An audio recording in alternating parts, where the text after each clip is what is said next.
అందరికీ నమస్తే అండి. పుట్టుకతోనే దివ్యాంగుడు. తను చూడండి, చూస్తేనే అర్థమవుతుంది కదా, తన ఆవేదనని వారి మాటల్లో వినండి. నమస్తే మేడం, నా పేరు పాలబోయిన గోపి. మా అబ్గాం గ్రామం, శ్రీకాకుళం జిల్లా, పోలాకి మండలి.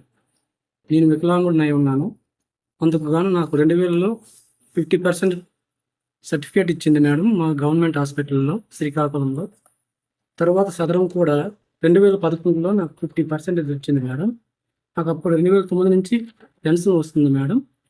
అయితే ఇప్పుడు ఈ కూటమి ప్రభుత్వం వచ్చిన తర్వాత నాకు మొన్న రీసెంట్గా నాకు నోటీస్ పంపించింది మేడం, మేము పెన్షన్ తీసేస్తున్నాను అని వచ్చింది మేడం. నాకు 40% కంటే తక్కువ పర్సెంటేజ్ చూపించి పెన్షన్ తీసినట్టు మాకు నోటీస్ పంపించారు సచివాలయం నుంచి. దీనికి గాను పరిష్కారం ఏమైనా మాకు చూపించాలని కోరుచున్నాను మేడం.